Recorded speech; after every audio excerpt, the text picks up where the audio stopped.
Good evening and welcome to Chit Chat Psychology. On tonight's show, we have two researchers from California who are here to tell us about their research on differential learning in veterans. We have Christopher Souza from Veterans Affairs Northern California Healthcare System and Michael Cole from the University of California. Unfortunately, the other members of the research team were unable to join us tonight. However, James J. Muir, Yutaka Springer, and Diana Partovi also put in a lot of work to make the research possible. So let's just jump right into it. Can you guys tell me a little about your research? Why did you guys find this an important matter to study? Thanks, Magari. Well, let's start with the title of our research article. The title is Differential Learning and Memory Performance in OEF and OIF Veterans for Verbal and Visual Material. OEF standing for Operations Enduring Freedom, and OIF standing for Operations Iraqi Freedom. Quite the mouthful, I know.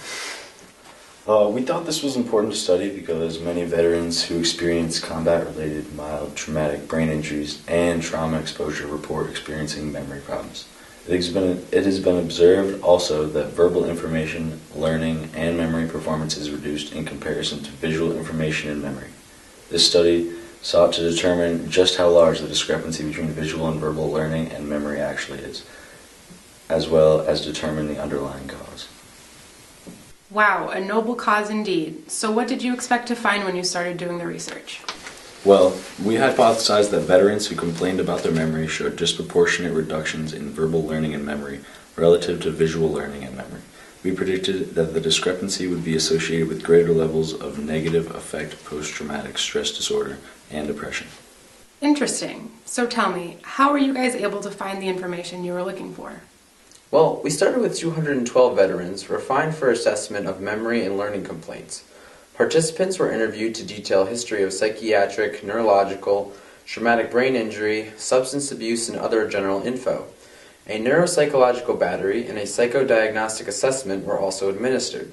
Extent of minor traumatic brain injury was determined by the number of self-reported minor traumatic brain injuries with loss of consciousness and the number of minor traumatic brain injuries accompanied by post-traumatic amnesia.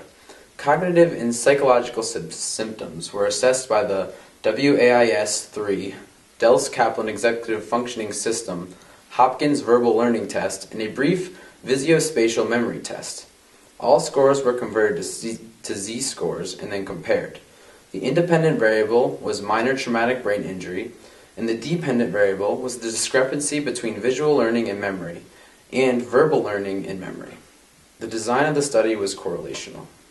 Holy smokes, sure seems like you guys had a lot of data that you had to compile.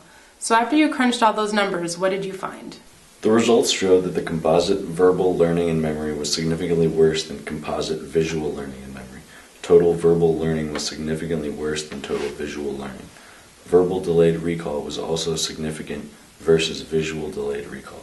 No performance discrepancy was observed between verbal fluency and visual fluency abilities. It was found that the Beck Depression Inventory 2 was a significant predictor of composite verbal learning and memory. A spate linear regression containing psychiatric measures and number of traumatic brain injuries with post-traumatic amnesia revealed that Beck Depression Inventory 2 was found to be a significant predictor of composite verbal learning and memory performance. Okay, great. What exactly does that all mean? So basically we found that in general, verbal learning and memory was significantly less than visual learning and memory. This discrepancy could not be attributed to small effect size or generalized deficits and pre-existing deficits in verbal abilities. We found that depression was a strong predictor of reduced verbal learning performance. Depression has been associated with functional cerebral asymmetries, causing the right hemisphere of the brain to work more actively than the left hemisphere. Studies suggest that increased activation lateralized to the left hemisphere is required in individuals with depression to reach the performance level of the control group. Taking this into consideration, it is possible that the observed learning and memory difficulties in our study reflect the effects of depression on the left hemispheric altercations. These results are relevant in informing some of the current clinical practices amongst healthcare providers, specifically in regards to treating comorbid depression symptoms in an effort to improve verbal learning and memory. Oh, okay. So was there anything about your research that might make people question your results? Unfortunately, like most studies, we do have some limitations and confounding variables that may have affected our results. First, soldiers don't often seek medical attention following a minor traumatic brain injury, so there aren't always accurate or even any medical records of the incident. Second, it can be difficult to correctly estimate loss of consciousness and post-traumatic amnesia. Also, another large limitation was that all neuropsychological assessment was conducted in a controlled environment with no distracting stimuli. Other factors such as pain, amount of sleep, and psychiatric symptoms were not examined, but may be contributing factors to the verbal and visual discrepancy. Well, regardless of some of the limitations, it seems like you guys have found some truly fascinating stuff. Thank you so much for joining us on tonight's show, and good luck with any future research you conduct. Absolutely. Thank you for having us on. Yeah, thank you. It was a pleasure. Well, tune in next week and have a good night.